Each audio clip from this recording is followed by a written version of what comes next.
So I have as a New Testament scholar myself with a doctorate in New Testament, I'm going to offer my thesis for this morning. Had Jesus been born in a different place 100 years earlier or 100 years later, he would not have become the Christ. So let's unpack that and let's take a look a little bit at the first century and the context out of which the Jesus who lived on earth was identified as the Christ. It's the perfect confluence of a brutal Roman military occupation enforcing the ironically named Pax Romana, with the identity crises and conflicts among the various Jewish movements, including insurrection and apocalyptic expectation, provided fertile ground for the transformation of an itinerant Galilean peasant preacher into the long-awaited end-time ruler, Messiah, Christ.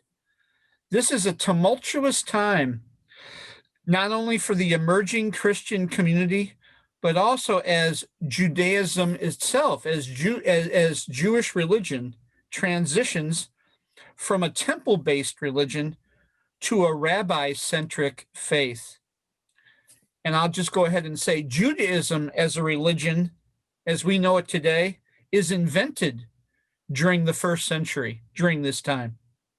So let's take a closer look.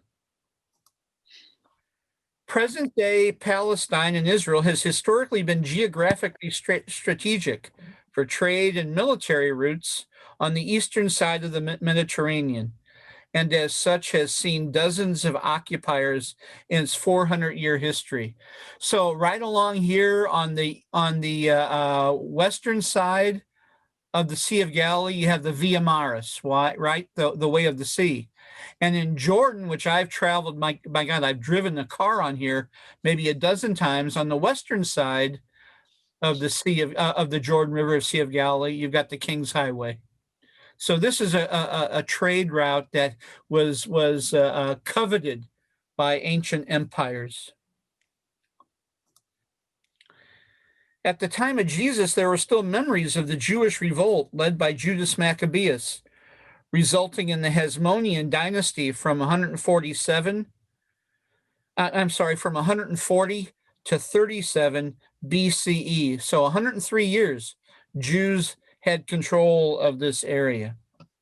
And then the Roman general Pompey brought Palestine under Roman control in 63 BCE.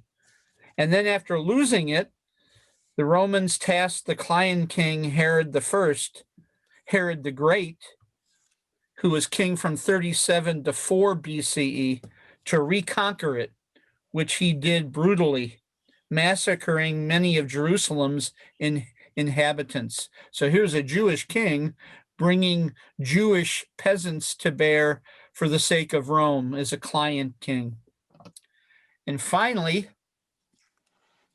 after the death of Julius Caesar on the Ides of March, you remember, in 44 BCE, and after years of shared power, his great nephew Octavian emerges as the sole master of the Roman world, ruling the Roman Empire for 45 years until his death in 14 Common Era AD.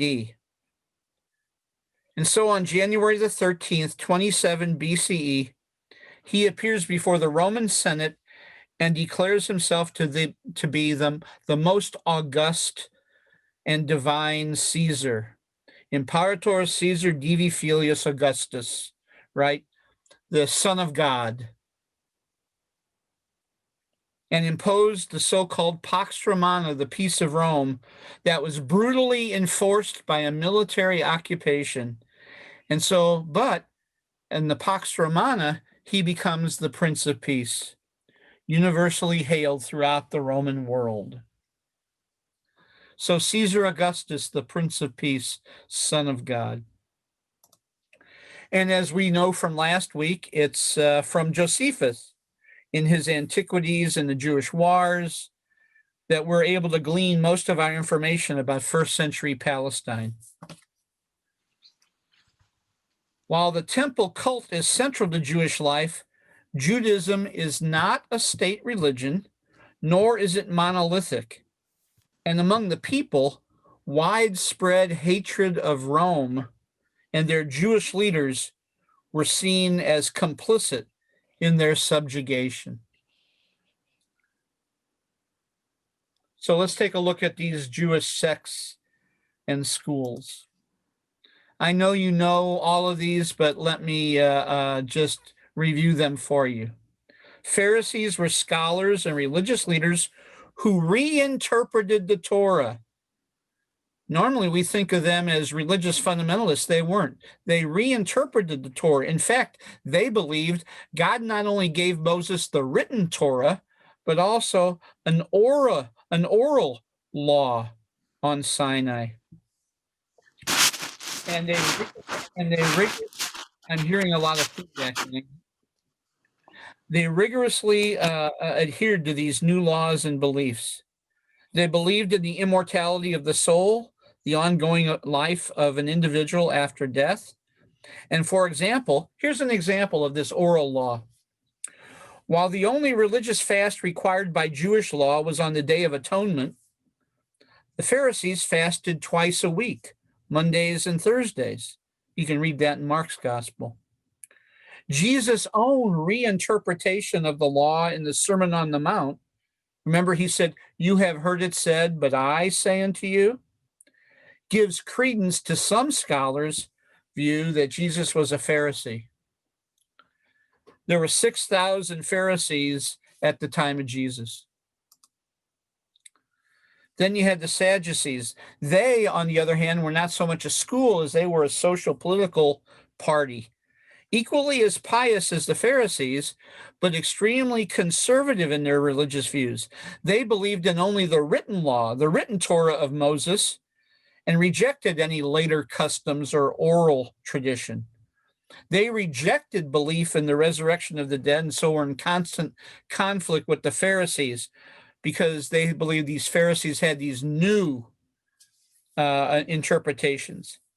They were Jewish aristocracy wanting to maintain the priestly class and serve the various functions of the temple. And then, of course, they disappeared with the destruction of the temple in 70 in the Common Era AD. There were about 20,000 of these folks around during the time of Jesus. Those of you who have traveled with me to the Holy Land know of the Essenes, right? You've been with me to Qumran, the Yachad. They believed they would see the end of days in their lifetime, so they pooled their belongings and formed a celibate monastic community apart from the rest of Jewish society in the Judean desert in Qumran, overlooking the Dead Sea. The Dead Sea Scrolls was their library, hidden in the caves overlooking the Dead Sea at the outbreak of the Jewish revolt in 66 of the Common Era AD. And as you can imagine, as a celibate community, they also disappeared during the time of the Jewish revolt. There were about 4,000 Essenes. Then there were the Zealots, or the Sicarii. By the way, does that name ring a bell? Sicarii, Judas Iscariot. So many believe that Judas was a member of the Sicarii. That Iscariot was not a family name so much as it was a designation of the group that he belonged to. They were revolutionary groups whose sole purpose was to drive Rome from the country and punish their Jewish collaborators. Their motto: no king but God. Many of them were killed during the Jewish revolt and the destruction of the temple in 70, and they finally disappeared during the Bar Kokhba revolt in 135 in the Common Era AD. So Sicarii, the dagger men.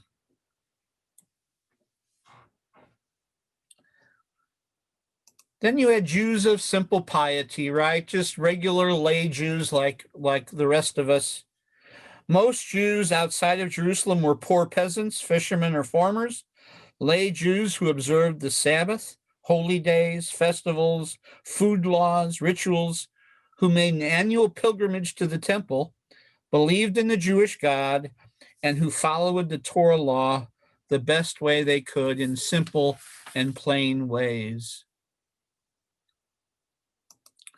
But then there was also, then into this mix comes the Jewish Jesus movement, mostly Pharisees and peasants. Remember that most of the Sadducees die off in 70 because there's no more temple.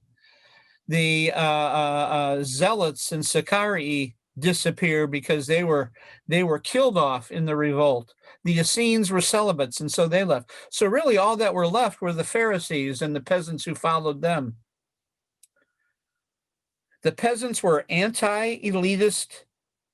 The Pharisees were anti-elitist, and so that's why the peasants identified with them. They were the anti-elitist Sadducees. And so the peasants were these Jewish Jesus people, similar to the Pharisees, reinterpreted the Jewish scriptures. But how did they reinterpret the Jewish scriptures? They reinterpreted them in a new way to see that they were fulfilled in the life of Jesus. So when we talk about Jesus as the Messiah, as Christians, even today, we stand in the long line of these Jewish Jesus people who see Jesus fulfilling what the Old Testament teaches. I'm wondering if that's the only way to see who Jesus is today for us. That's a question.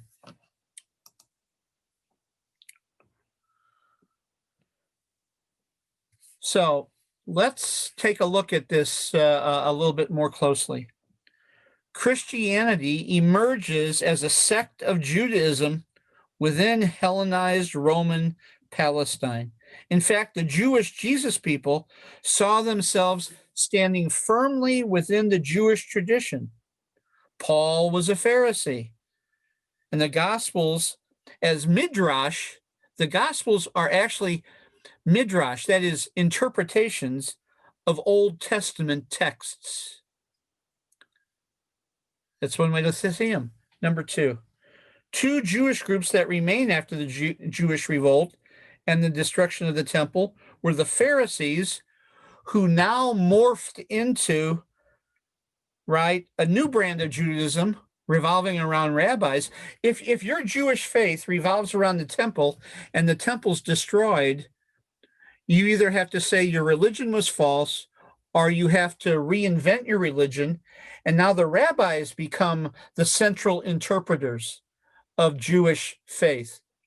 It transforms from a sacrifice-based religion, Judaism does, to a religion based around the law.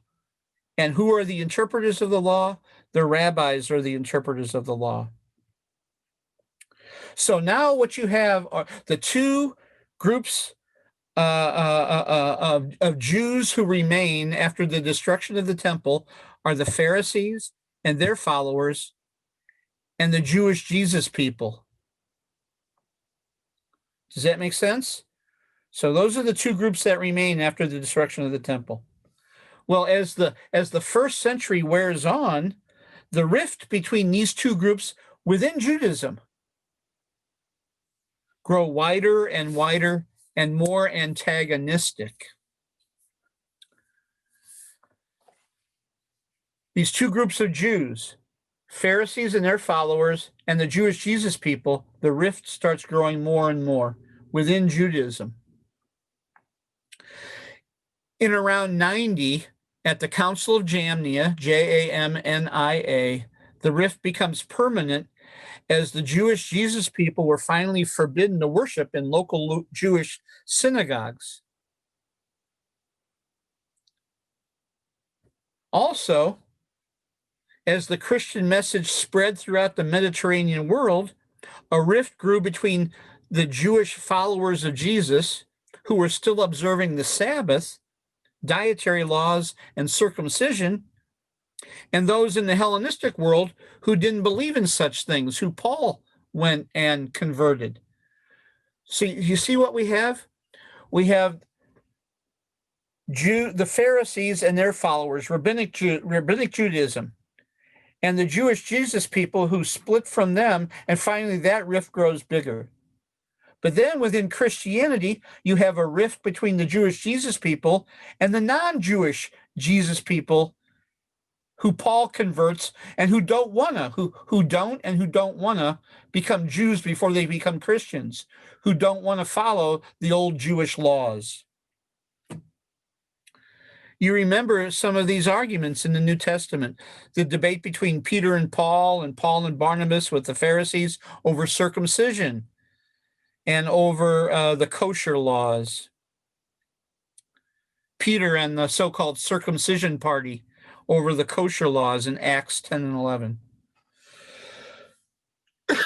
So you have the early Jesus movement is made up of Jewish Jesus people, Hellenized Jewish Jesus people, Hellenized Gentile Jesus people, Jesus mystery religions, the so-called Gnostics, and ethnic Jesus movements as it's moved off into Syria and North Africa, Iraq, and other places. So I say this just to show you that this is a diverse bunch, and they're not all in agreement with each other. And here's the point. Not only did Jesus expect the end time to come during his lifetime, in Matthew 24, write the famous statement, "This generation shall not pass away before all of these things have been fulfilled." But so did the early Christian community. Yet as the first century proceeded and the end, the fancy name is the parousia, the end, when it doesn't come, well, then the early Christian community is faced with a crisis. It has to evolve or it dies. It has to transform itself from the message of Jesus to the message about Jesus. What happens when your Messiah is telling you that the end of the world is going to be coming before you die, and it doesn't happen? When you believe fervently that the end of the world is going to come and it doesn't happen, well, you transform the message of Jesus to the message about him. And by the way, so we see this brief outline, and I want to just remind us that the oral tradition, the Christ of faith, precedes the Gospels. 1 Thessalonians, 1 Corinthians, Romans, these are all Paul's interpretations, right? The oral tradition of 40 years, including hymns and liturgies that extol Jesus as the Son of God and Messiah and Lord and all the rest. These are being told and spread before the Gospels are written. So when Mac talked in the first class about what's the truth and what is story, and I said it's all story, that doesn't mean it doesn't have the truth. It just means it's interpreted. It's already interpreted truth. And that's what we have to kind of come to grips with. The other thing I'll say is that the first book in the New Testament chronologically is 1 Thessalonians. And this is where evangelicals get the word rapture. It's mentioned one time in the New Testament. And what's the idea here? That when people, quote, fall asleep, Christ will meet them in the heavens and transport them then with a cry to the promised land of heaven. It'll meet them with the sound of the trumpet and a cry, and the dead in Christ will be raised first. We who are alive, who are left, will be caught up together with them in the clouds to meet the Lord in the air, and so will always be with the Lord. 1 Thessalonians 4, right? It really is a rapture that before they die at the end of the world, those who are followers of Jesus will be raptured up and meet the Lord with the sound of the trumpet and be transported into heaven. Well, that's in 52 and 53. By the time Paul writes Romans in 66 and 67, the story has changed, and now he's trying to come to grips with what happens when the end of the world doesn't come in your lifetime, because now all of a sudden followers of Jesus are dying without having been raptured. The first generation of Christians are dying, and the end of the world hasn't come yet. So how do we make sense of this? Okay, you get the idea. So a reminder that the Gospels are already theological statements about who Jesus is. That is, they're pictures of the Christ of faith, not the historical Jesus. The Christ of faith precedes the Jesus of history. Historical Jesus research, then, entails studying not only the three synoptic Gospels and the Gospel of Thomas, but also the social, political, economic, cultural, military, and religious contexts of the first century world. How do you approach these texts not as a person of faith, but as a person, a cultural historian, a social scientist, right? A historian, a religious studies scholar. Well, that's the historical Jesus then, the quest of the historical Jesus. Who was this guy? Well, I'm going to present to you 5 different perspectives from a number of scholars, and that's how we'll close the class today, and then we'll open it up for discussion. All righty? So here's one view. Jesus as a spirit person. And what I do is I give various examples from the time. So Philo of Alexandria, who's a contemporary Jesus, describes Moses this way, compares him to Orpheus and his teachings as the summit of philosophy. By the way, in Philo's Life of Moses and in other lives of Moses written at the same time the Gospels were, just as one example, and you remember this from my class last Christmas, 2 Christmases ago, Moses, when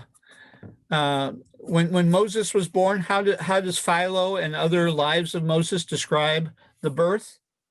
A star travels from the east and resides over the house where Moses is born. And there are other similarities to the gospel stories of the birth of Jesus. So this idea of a spirit person is already alive and well when the Gospels were written. So here are 2 examples of scholars who believe that Jesus was a spirit person.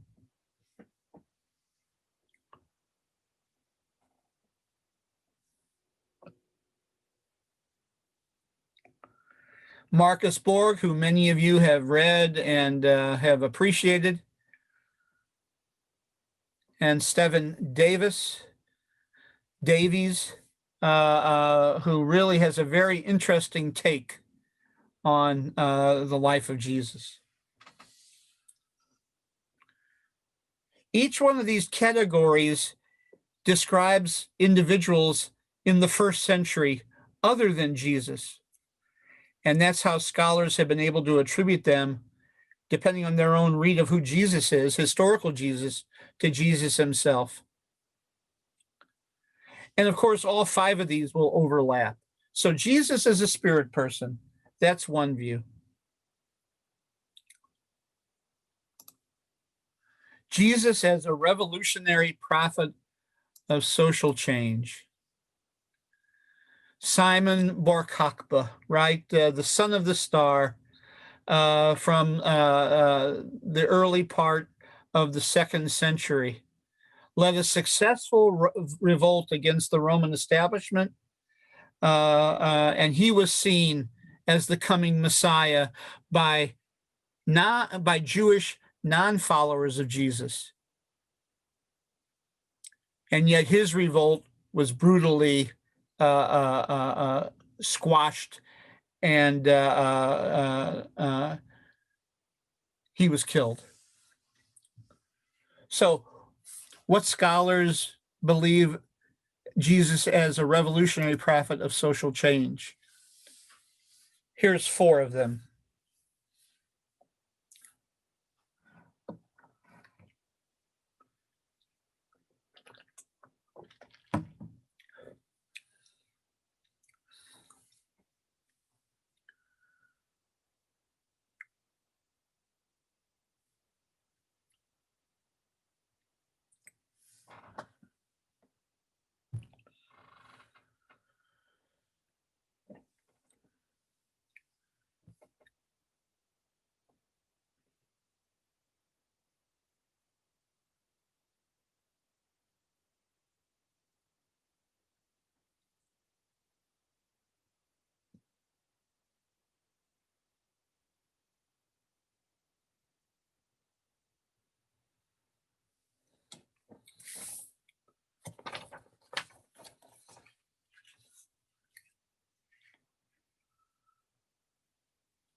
And like I say, these can overlap, these different views.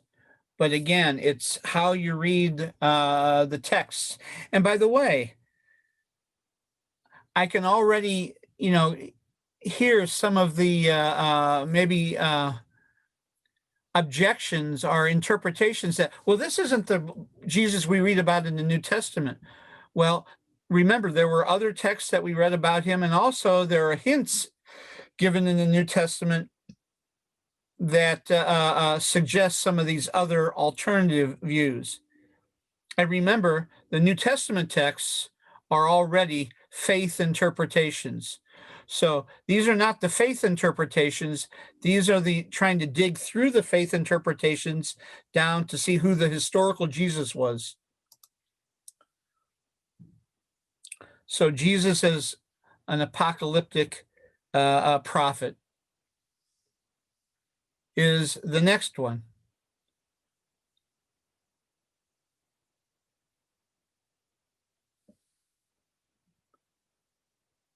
There were all kinds of Messiah figures running around at the time of Jesus who were preaching the end time. And here Josephus just identifies a handful. John the Baptizer himself, right? Repent, for the kingdom of God is at hand.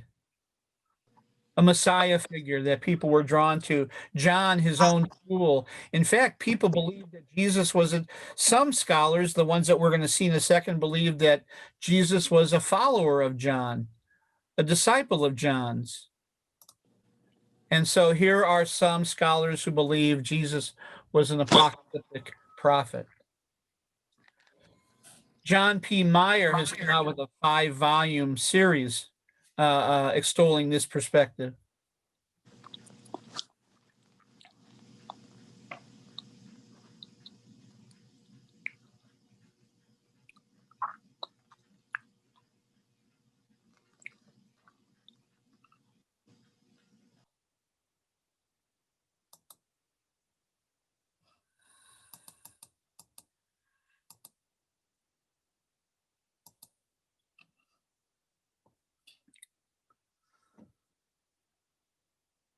This idea that Bart Ehrman has, right, is common to all of these.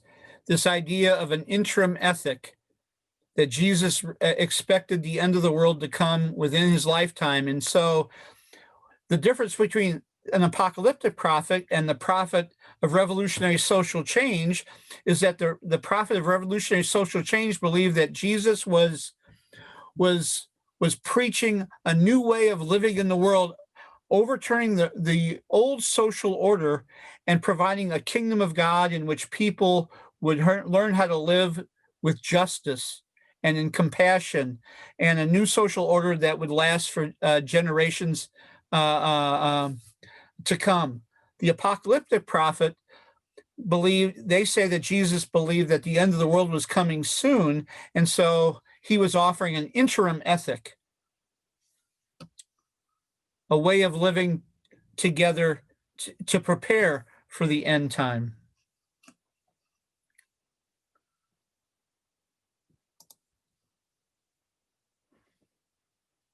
There was another category of people at the time of Jesus, and that is a wisdom sage.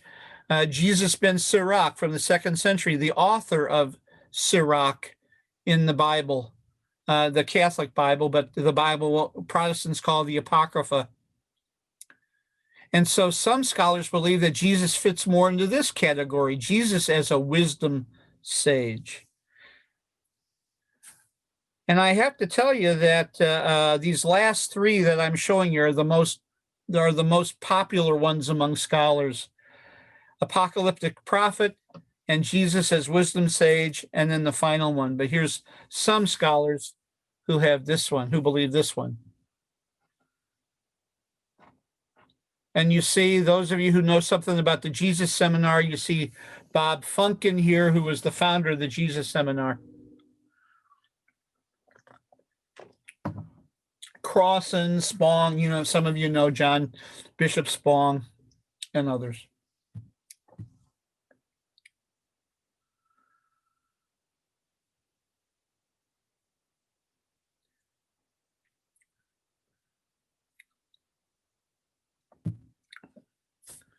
By the way, gang, I'll send you my notes later on after this is over, but I wanted you to be able to see these.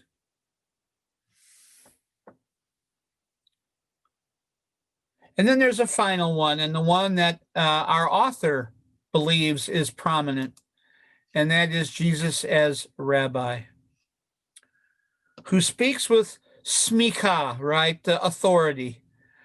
The Greek word, the Greek word is exousia. It means a dynamic authority. Not because of position, we would call it charisma. But a charisma that has that is authoritative. Not only preaches the Torah, but lives the Torah, takes on the yoke of Torah, and the disciples as Talmid, followers of the Torah, followers of the rabbi, in not only teaching, but life. And so you see Chagall's, two of Chagall's Christs. And by the way, the one in the orange here, this is one of Chagall's self-portraits of him painting the yellow Christ. So like I say here, these are both from Chagall. That's an interesting study in and of itself. Chagall's painting of Christian images. That's a real interesting kind of study to do. And who are the scholars here who believe this? Here are some of them. Geza Vermish, I met him in Amman, Jordan, when he visited the Royal Institute for Interfaith Studies when I was working there for Prince Hassan. He's probably one of the most well-known scholars of the Dead Sea Scrolls, Geza Vermish.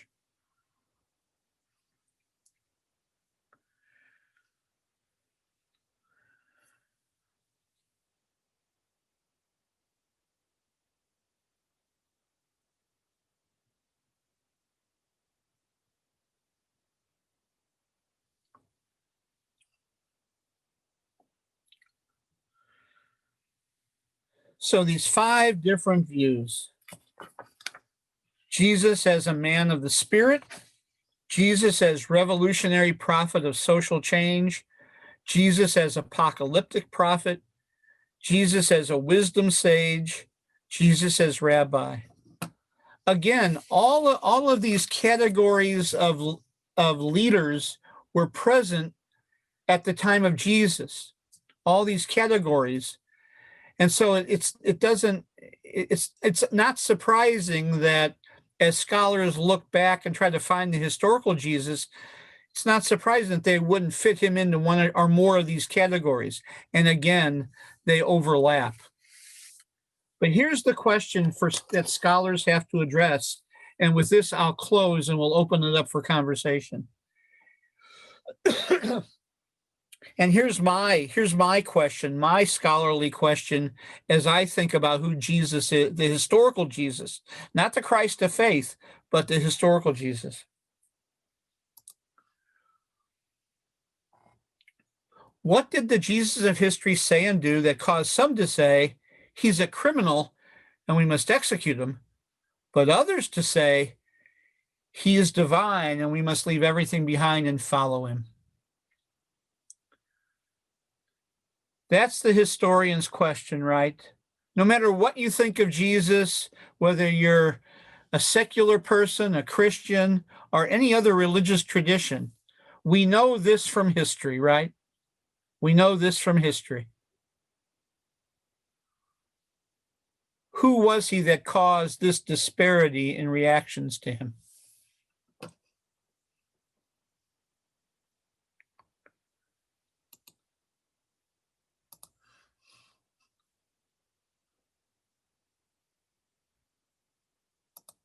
And with that, I'll open it up to conversation. Thanks, everybody. And we've got a good 35 minutes today to talk. Michael, how is this any different than the Republicans versus the Democrats? Exactly what I was thinking.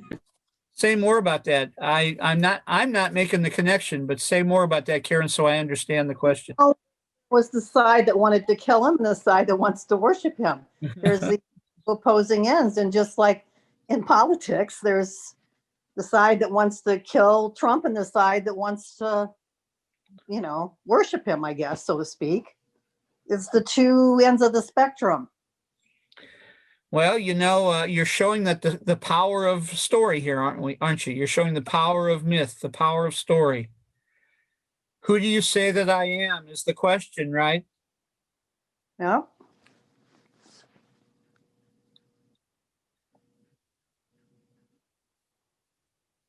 Patty, I see your lips moving, but do you want to? Yeah, there you go.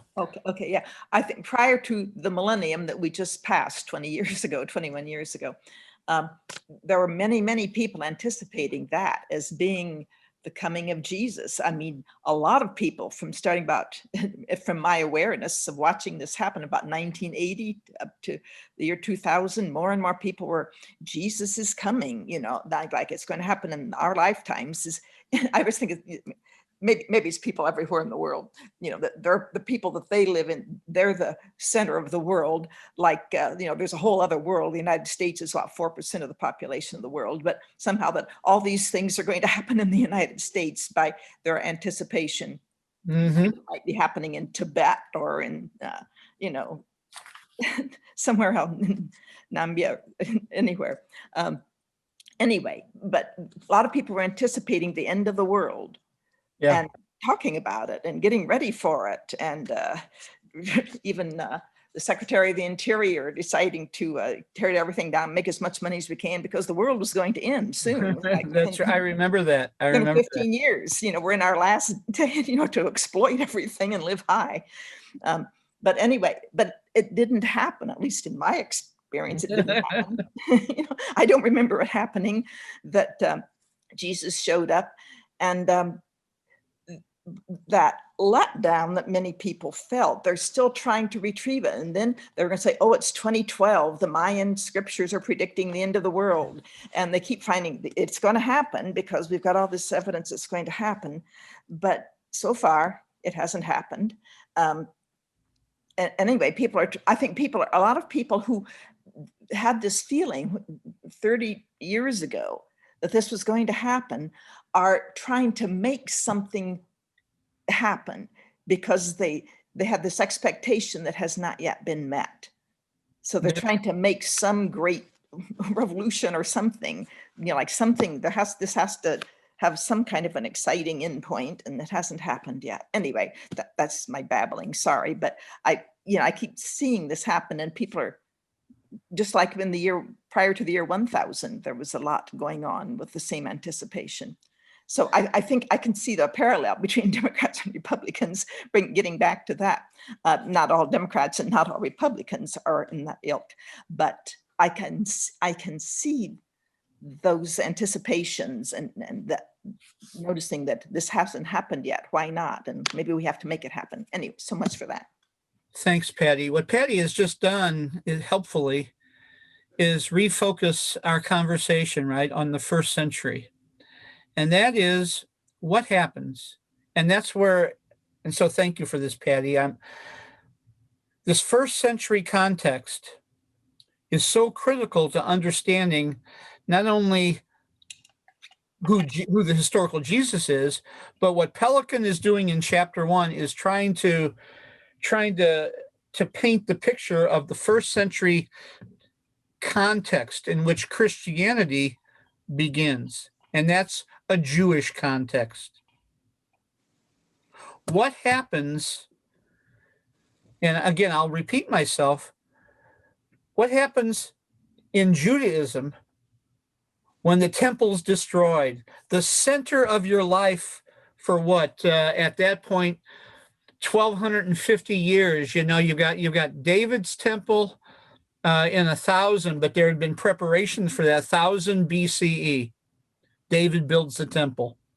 Solomon builds the temple that was promised in the Davidic covenant.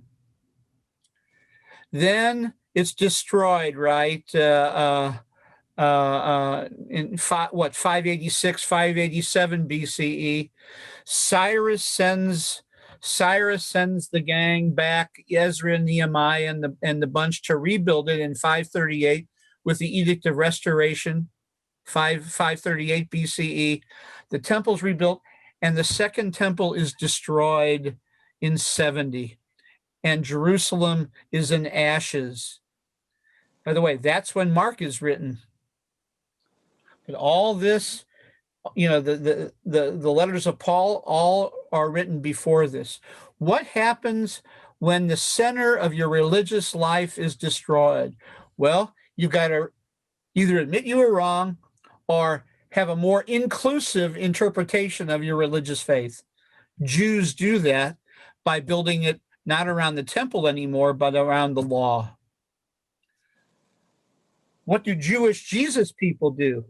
They've already, right? You can read this in the New Testament, not just the temple, but now Jesus, the temple of your bodies, right? Jesus talks about a larger understanding of the temple. But what happens when the end of the world doesn't come? I don't want to go so far as to say what happens when Jesus is wrong, although I'm tempted to say that. But what happens when what he's preaching doesn't come to pass? Now the early Jesus people have to come to grips with this new understanding.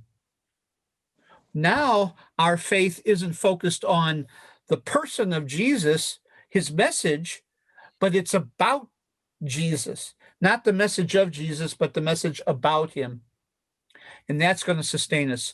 So you've got these two religions undergoing great transformations in the first century.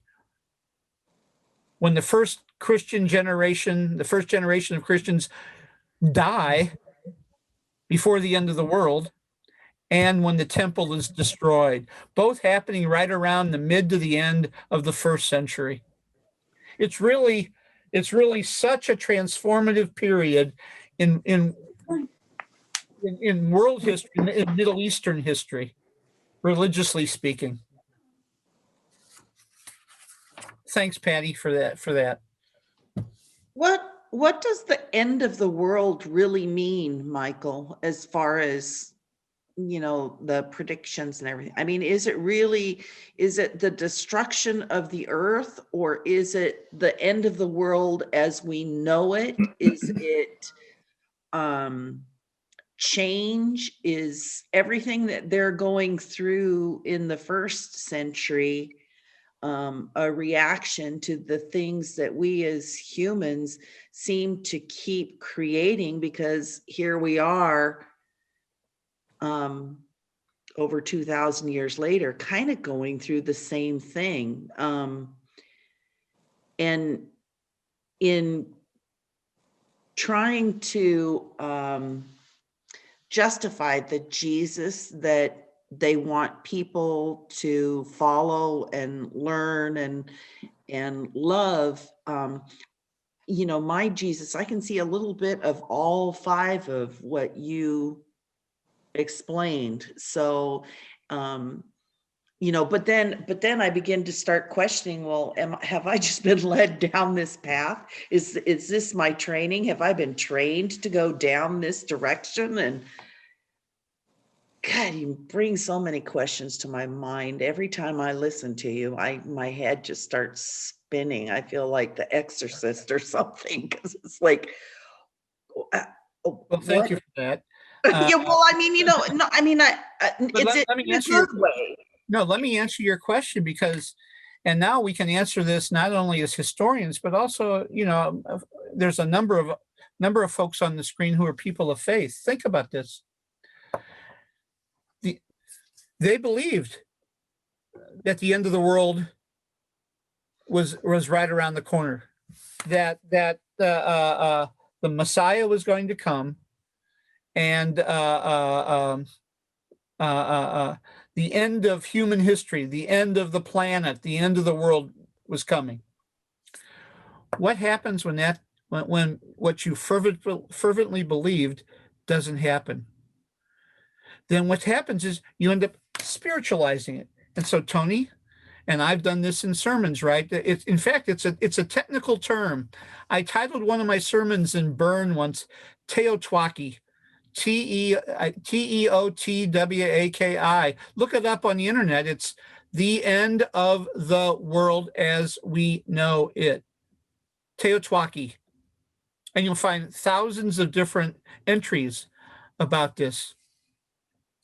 And so what happens is we end up spiritualizing the end of the world. It's not just the end of the world, but it's the end of our world. The end of the world as we know it. You can see how this happens, doesn't it? And so you reinterpret your faith, you make it more inclusive of psychological issues, not just the present state of affairs, And as you and Patty both pointed out,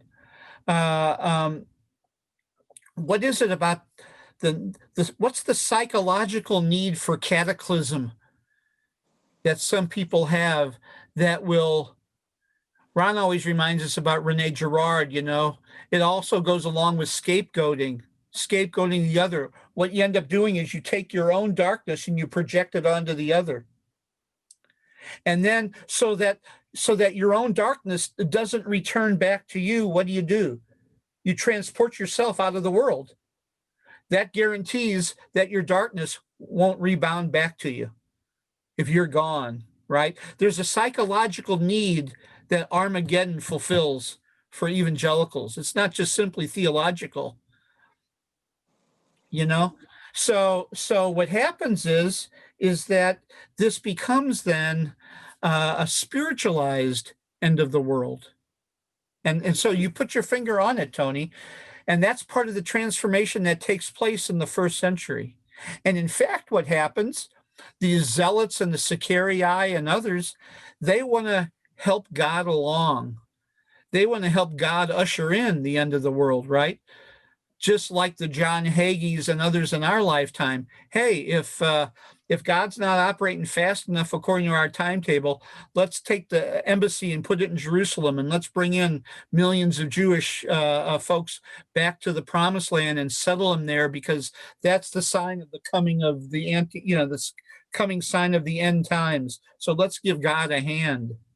So this has this kind of a worldview, this story has political ramifications too in our time, just like it did in the first century. Patty, go ahead. Okay, I don't know where to put my little thing to put my hand up, so I'll just raise my hand.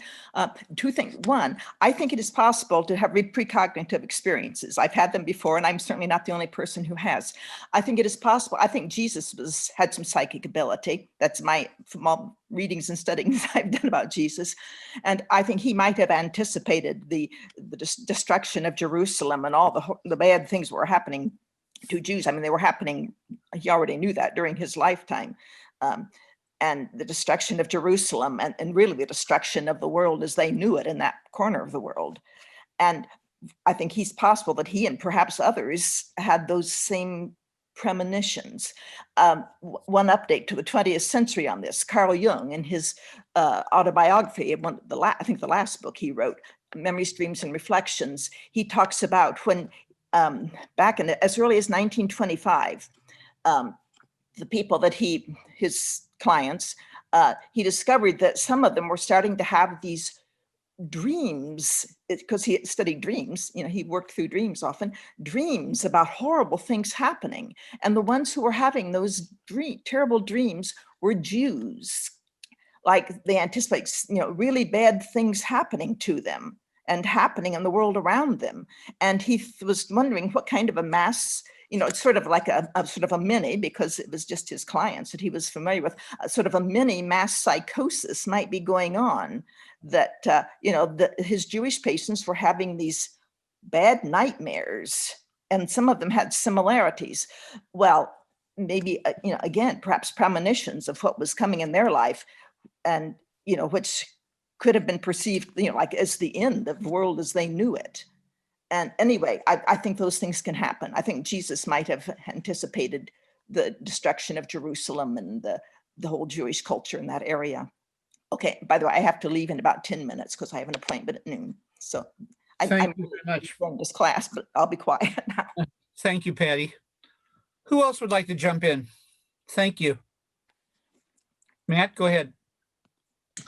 I have a question. I want to go back early on in your presentation. You made the statement that I'm just going to push back on a little bit, and maybe I shouldn't, but you said Jesus expected the end time to come during his lifetime, as if that's a given fact. And I think back about, and you walk through the timeline of when what became the New Testament was written, the early books. And my understanding is Mark was the first of the Gospels, which came after Paul. And my also understanding is that Mark ended before you get to the post-resurrection aspect. And was that, I guess I'm just challenging a little bit, was the expectation the end times was coming, was that based on his followers after the fall of the temple? Or was that truly a major part of the message that he was giving? Because if I go back to a rabbi or a spirit person, I'm not sure I have to accept that part as a given, and maybe I do. Thanks for that. Obviously, I'm no different than any of these people, so I have my own biases. It seems to be the scholarly opinion, but hey, I mean, it's not unanimous, and it's there's disagreement within the scholarly world.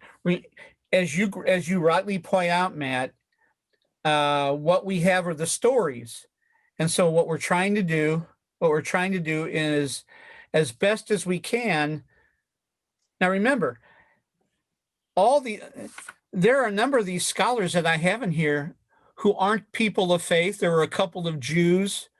So what we've been looking at today are historians, critical historians, trying to reconstruct the historical Jesus. We're going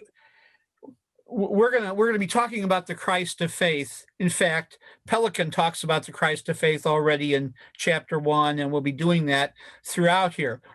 What are the different images of who Jesus was? So you're right to remind us that each one of these interpretations are just that, interpretations. The question for us during every class and at the end of every class is, who do we say he is, right? It's a question that Jesus poses to the disciples, and we're going to find out as we talked about last week, as Albert Schweitzer put it in his Quest for the Historical Jesus, he comes to us as one unknown, but who we can't know through critical historical research completely. But then Schweitzer goes on to say, but he does come to us in our experience of him and the life that he breathes into us in whatever way that is. And Schweitzer's talking as a believer then, of course. So the question becomes, right? So that's the question that the course like this, the book like this, asks us to always consider. What's the relationship between the historical Jesus and the Christ of faith? And that was one of the last slides that I showed. So I appreciate your corrective, but it sort of seems to be the scholarly consensus, although it's not unanimous. Yeah, Quentin, go ahead. Maybe just a little different approach here. I'm trying to interpret what Pelican was trying to do, and that establishes Jewishness.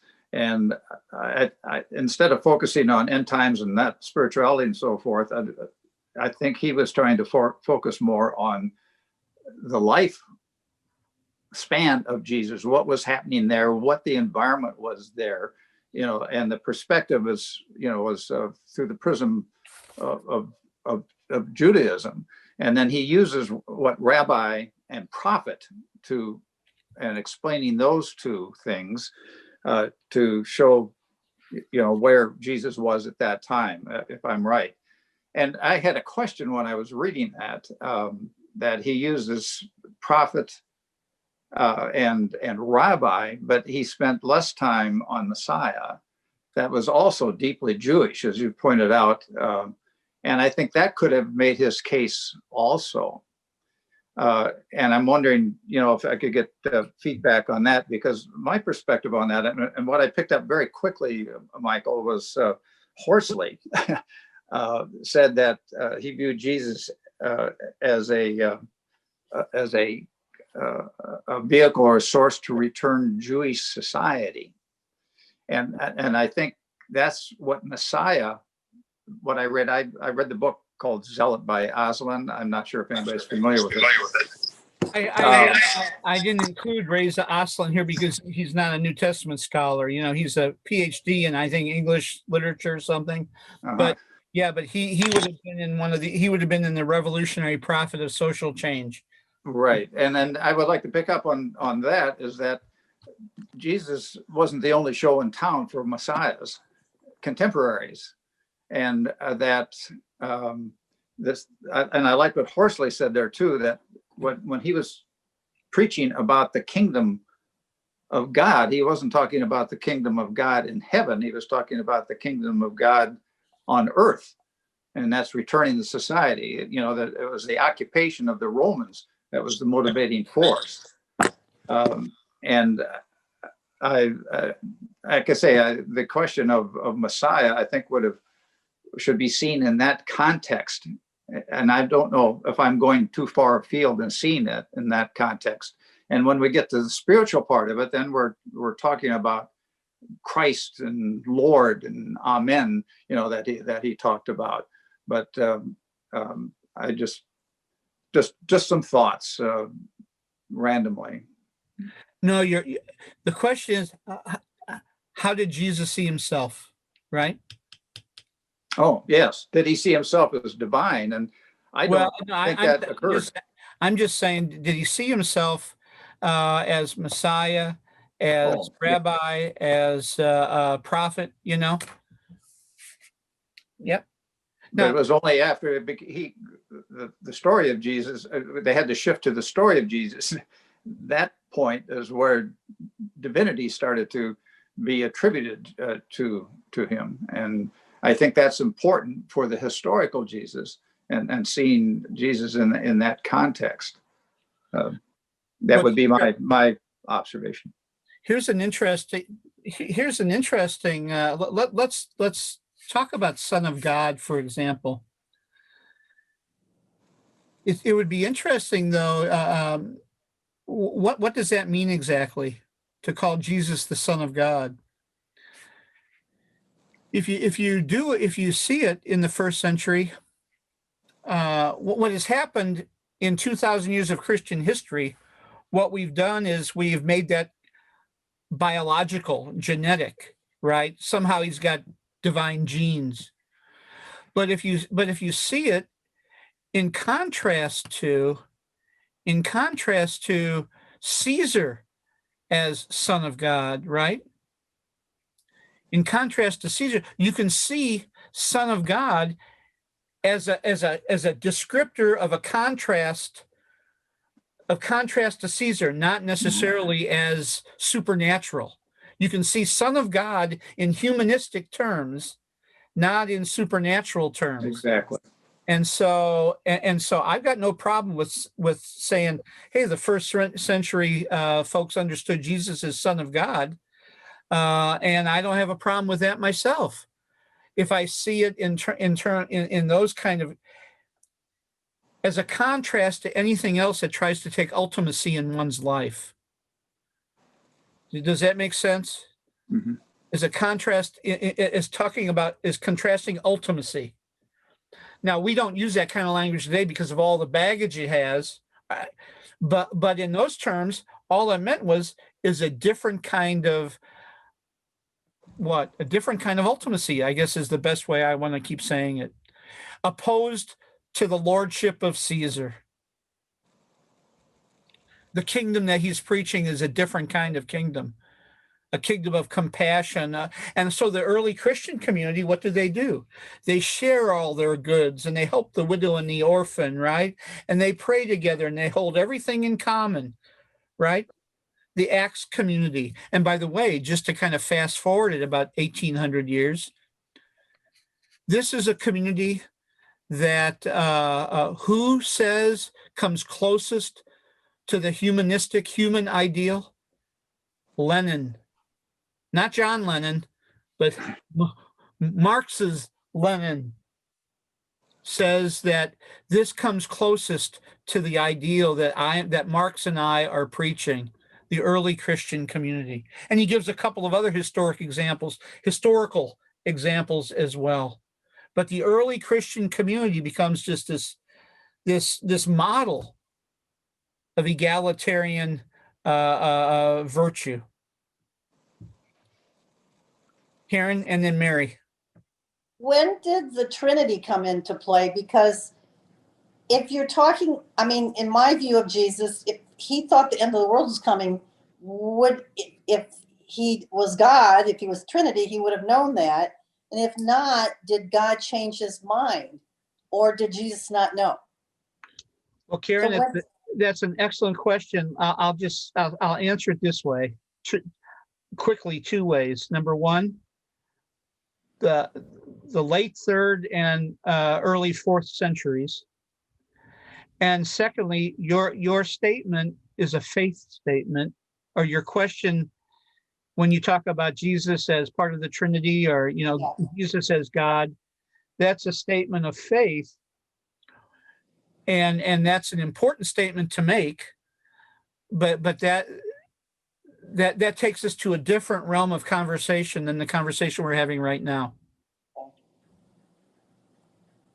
And by the way, though, Karen, what you're saying is important because, again, you're going to get tired of hearing me say this. But for the Christian, for those of us on the call who are Christians, and I count myself as one of them, it's not an easy question to answer, this relationship between the Jesus of history and the Christ of faith. Because in the end, the Jesus of history keeps changing depending on new things that we learn about history and the culture of the time. I mean, here, I just showed you 25 different scholars who have 25 different opinions about who the Jesus of history are. And these people are 100 times smarter than I am, and I'm no slouch, but what I'm saying is these folks here have dedicated their lives to trying to dig into who the historical Jesus is using the best of historical research. So there's a kernel of history here, but the Christ of faith, for whom the Christians on the call, like myself, have dedicated and committed our lives. How are those two related, right? It's not just kind of a kind of pixie dust that we've committed our lives to. There's a historical person there, but there's something more. Go ahead, Mary, and then Eugene. That's kind of what I was thinking about. You used the word supernatural. couple of times. And why is it that the Jesus of faith, why does it have to be so supernatural and magical? Why did people have to make up all that stuff about him being born of a virgin and the Son of God and he rose from the dead? And why was that important to have all those stories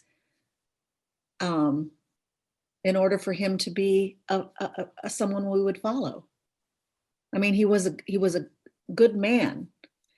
Why do we have to have all the magic around it? Somebody want to answer that? That's how stories were told at that time, At that time, right? I mean, is it, Mike, I'll ask you the question. See, you're doing a technique that was mentioned in the first chapter where Jesus was always asking questions. But that's the way I view it, is that that's a, you know, the Greek stories and all this were a part of that era and that time. And I kind of think that that's just how people who were given their schooling at the time, that's how they understood things. Here's the we point. use it. I mean, I just think of my kids in school, you know, that whole thing where if you don't believe that he was born of a virgin, then you're not really a Christian. But And here's the point, Mary, to answer your question. And it's really another question asking for all of us, right? These things can be true even if they're not fact. So, for example, you've heard me say this 100 times before, right? The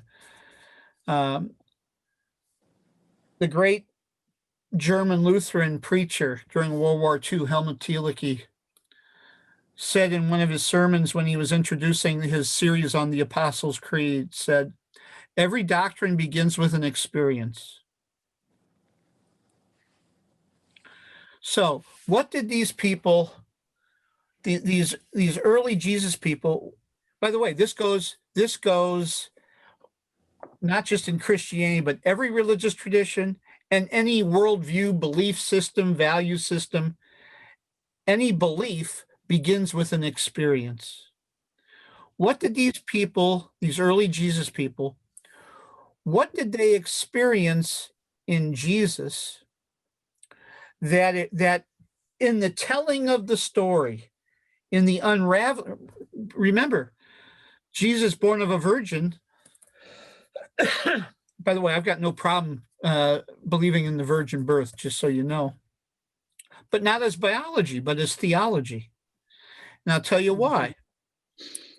In Isaiah, right, the coming one who is going to usher in the kingdom of peace. Isaiah 7:14, right? He was going to be born as the Septuagint translates it, the Hebrew Alma translates it into Parthenos, the virgin. He's the one who's going to be the one who's going to usher in a kingdom of peace and compassion and all the rest. And so, as you know, in Mark's gospel in 70, there's no birth story. It's not until in the mid-80s with Matthew and Luke that we have a birth story. 55 years after Jesus dies, 85 years after he was born. Mm-hmm. And so these Jesus people, now a generation or two after Jesus is dead, in the life of the community, in the living, breathing life of the community, they're reading their scriptures. Remember, these are Jewish Jesus followers, and they're thinking to themselves, they're reading their Bible, the Hebrew Bible, and they're seeing Jesus everywhere in it. And who have they experienced as the one who's ushered in for them a new way of living together in community, a way of living in compassion and with justice for all and taking care of the poor and all the rest? Well, they see it in him. And so they superimpose him. They superimpose the story from Isaiah over top of Jesus. And on top of that, in the Greek-speaking world, because Parthenos is a Greek word for virgin, in the Greek-speaking world, they say, my God, in a crazy world like this, when everything is going to hell in a handbasket, you got these end times people, you got wars and rumors of wars and everything else.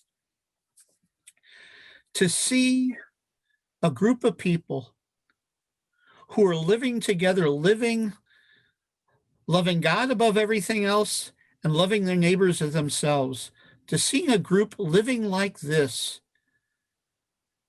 what gives birth to something like that? They see it being born out of nowhere. It must be a miraculous kind of a thing. It must be a virgin birth. Remember, Michael, they're the ones that responded to their pandemics. Exactly. Everybody else left town and they cared for, and people said, what is it that makes these people hang around and care for the dying?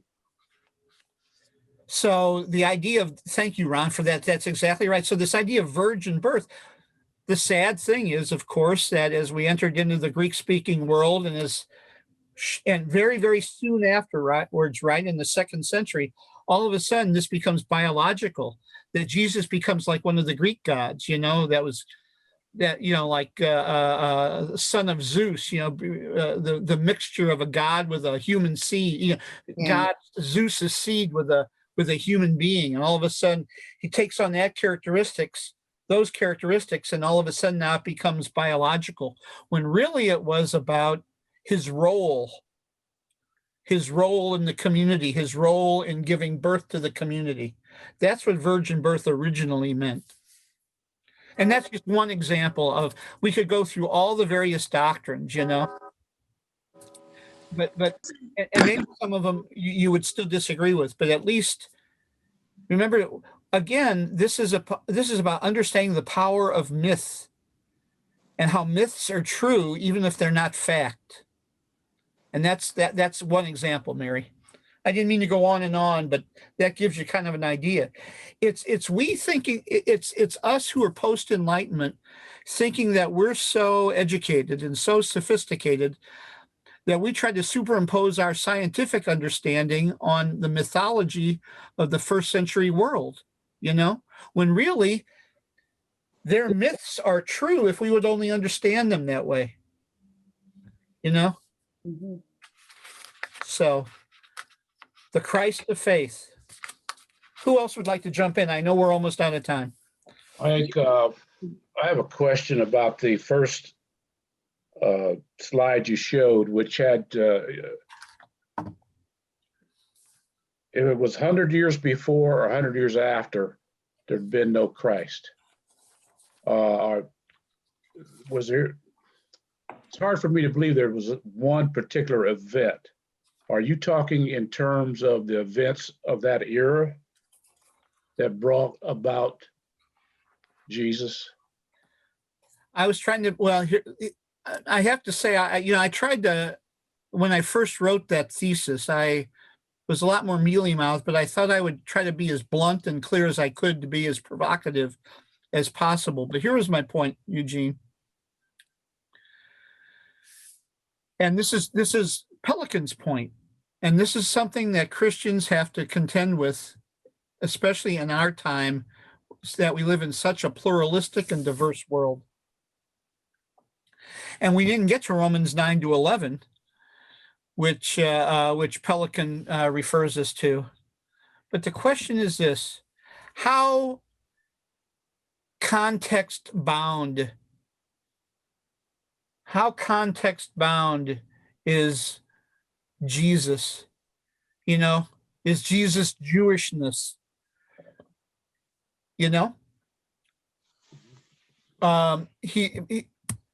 If he would have been born in 100 BCE,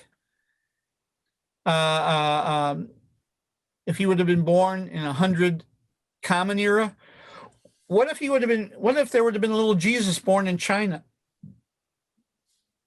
you know, he certainly, first of all, Messiah, Jesus wouldn't have been Christ. Christ means Messiah. So there certainly wouldn't have been a Jewish Messiah if Jesus would have been born in China or Bolivia, you know, or North America. And I'm just wondering if the historical context, this confluence of events, this apocalyptic time, destruction of the temple, you know, all the different, the mix, the chaos, the wars and rumors of war, all the rest, if Jesus wouldn't have been born during that time, whether his message would have taken the way it did and then multiplied throughout the world. My guess, and again, agree, disagree, you know, that's what's fun about this, is I don't think so. Yeah, David, please jump on in. Thank you. I found that first slide very interesting also. And I think there's a lot more there. I mean, there's the technology of the time, the communication of time, the Pax Romana, whether you like it or not, provided, you know, a period for words to spread. But as I read that, the thing that came through my mind is, if Jesus wasn't born, if the man Jesus wasn't born, would there have been someone else with all these things together that would have, instead of us worshiping Jesus, we would be worshiping Marvin or someone else?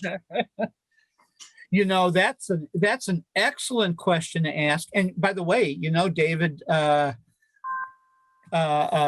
it's interesting that where is it that there's a group of people who still today, and what's their name? Help me out, gang.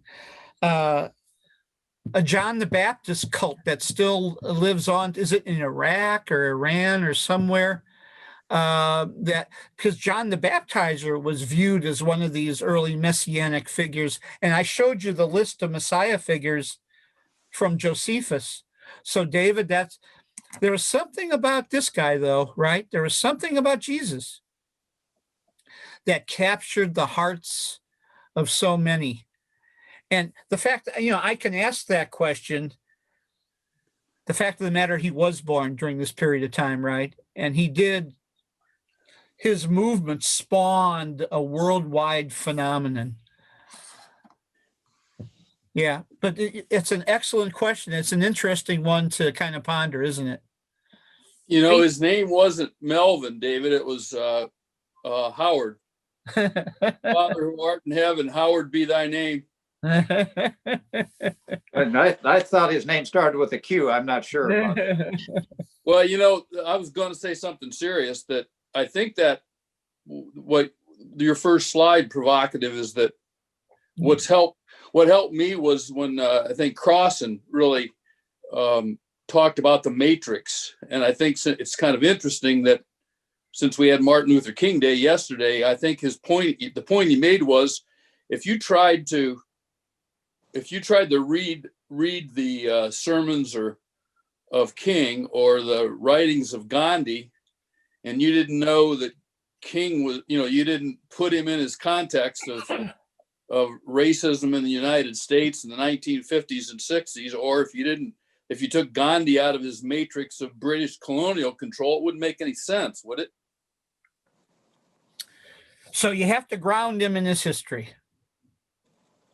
And yet then, and for Christians, then how does this historical person, grounded in a particular context, thank you, Ron, that's important, how does he become someone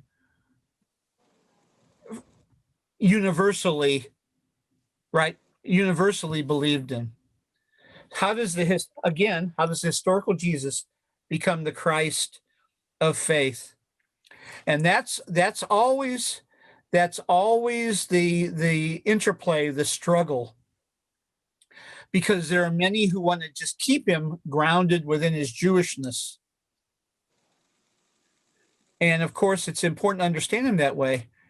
But as we've seen, and what we will see throughout this book, is that yet he becomes somehow a man for all people. If I could be flippant, he had a great public relations team. Well, that's for sure. They sold the program, they sold the image, you know, and they carried it through for their own. Well, you were going to go on, Quentin. The question is it only for their own benefit, or is there something there is there something even more there?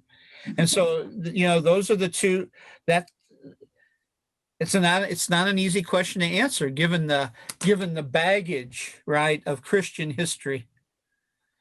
Is there something that continues to come through? That's the question that each human being, at least in the West, has had to struggle with. And of course, people have come up with different answers. And it's difficult. It's difficult to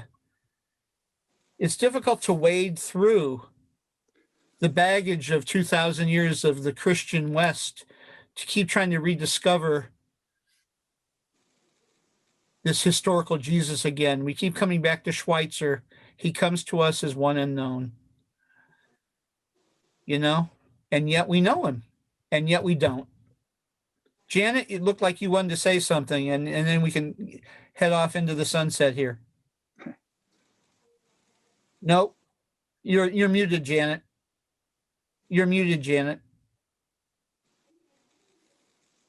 Sorry, I was really just having a flashback to my childhood. I had no intention of sharing, but the fact that you called on me, I was thinking about my mother. And probably the closest thing to Christ, person of Christ that I've ever known was my mother. A Christ follower. And I was just trying to think, I was pondering, looking out, just thinking, did I ever hear her say did she ever quote Jesus? Did she ever quote anything from scripture to me? And I don't think she ever did. And it absolutely didn't matter.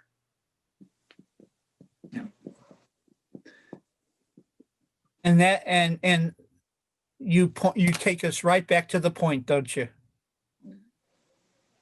Matt asked in the very first class this morning, right? Truth and story. It's all story. Yet, right? If the story isn't consonant somehow with truth as we know it, as we can discover it through reason and all the rest, then it's just fantasy. So this relationship between myth and history, myth and truth, historical Jesus Christ of faith, something that we've taken for granted, those of us in the church pews, right, really hasn't mattered to us because we've either rejected it or accepted it as the church has taught it. But as Mary Flick pointed out before, and as Tony pointed out, and others, we're now, at least this small bunch of folks here on this screen, we're trying to critically reflect upon this relationship. And of course, that's what we do in university and in seminaries and in grad schools. And that's the journey I'm helping us to facilitate these few weeks. Janet, thank you very much for sharing that personal story with us. Next week, yeah, go ahead, Tony. Is that, you made a statement about history changing as we, not necessarily changing, but our myth or our story about history changing because we keep finding out new stuff. But that's also, I think, my story of faith, because until today, I've never heard anybody say that Jesus lived expecting the end of the world right now.